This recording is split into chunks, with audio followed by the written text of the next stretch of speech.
Hey everyone, this time on Tim Talks Audio, we go over pre-fader sends and post-fader sends. Now, I may have already given it away what we're talking about, and that's where you're actually sending your signal from your channels, whether it be pre-fader or post-fader. But what does that really mean?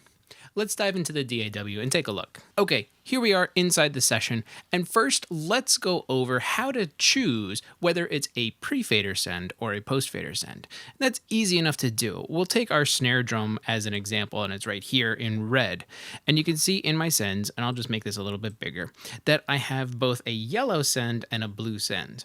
The yellow send is our pre-fader send, and the blue is our post-fader. But what's the difference between pre-fader and post-fader? What it really comes down to is whether or not the main fader here has an effect on how much signal is being sent to the effects channel or bus, depending on whatever you have in your session.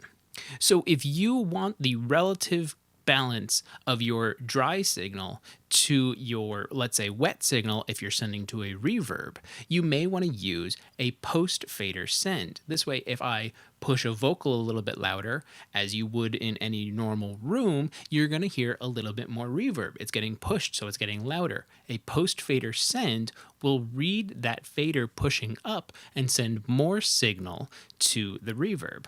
Now, counter to that might be something like parallel compression. You may have seen in some of my videos that I put my parallel compression sends as post-fader, but I've been toying with the idea of doing pre-fader sends for parallel compression. And here's why. If I have a lot of volume automation going on, I don't want my balance and my gain stage in that compressor that's in parallel to change by those volume automations. So if I make it a pre-fader send, anything I'm doing with the fader does not affect how much is being sent to that parallel bus. So let's take a look at the snare drum. I'm just going to solo it out. And very quickly, I'm going to take these two channels, which are the buses that I'm sending to. And actually, let's just go ahead and change this to be blue. So now we know our yellow is our pre-fader bus and our blue is our post-fader bus. Very quickly, I'm just going to take the post-fader one down. That's our reverb. We'll play with that later. So with our sends off, our snare sounds like this.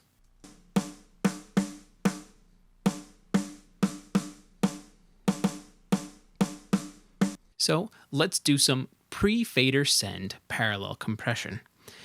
I already have something dialed in here. I'm just going to turn it on and maybe we'll mess with it some more. And then over here on the parallel bus is the Pulsar Smasher plugin. This is essentially, it's an 1176 Blueface set to like all buttons mode. It's really an awesome little plugin. I was just messing with it earlier. It's a lot of fun, so make sure to go check it out. I'll put a link in the description. So now let's take a listen to some parallel compression in pre-fader.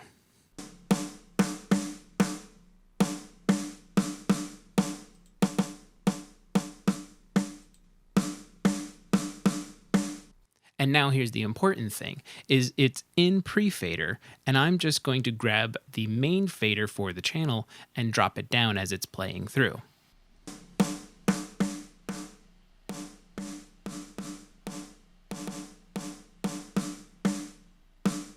So I was able to get the fader all the way down, but the parallel bus still had signal going to it because we're pre-fader. Whatever we do on the fader doesn't affect the send. If we were going to change this to post-fader,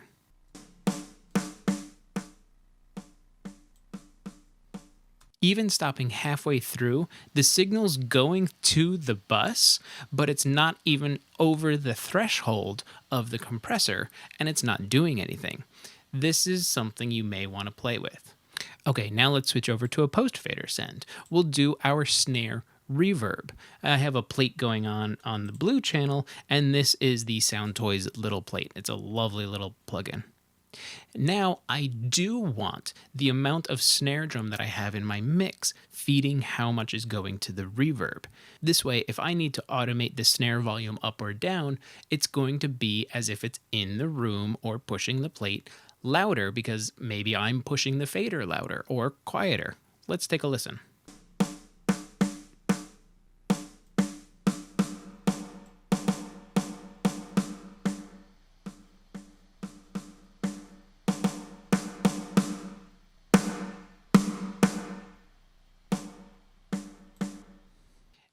here's where things can get kind of fun, is you can put something like a reverb as a pre-fader send, and then you get more of a distance sound, and you can really use this in some sound design things. And now take a listen.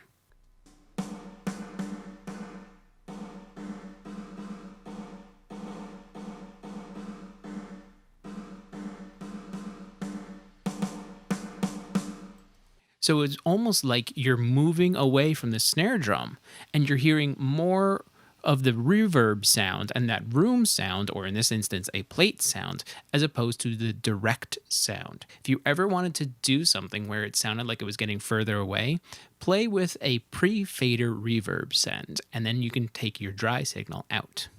Okay, you may be interested in doing some pre-fader send parallel compression, but here's where you may want to kind of think about how everything is happening. If I have a lead vocal going on with some parallel compression blended in, and I do a bunch of volume automation on the lead vocal, then the amount of send to the parallel bus may offset the balance of the non-affected and the affected signal.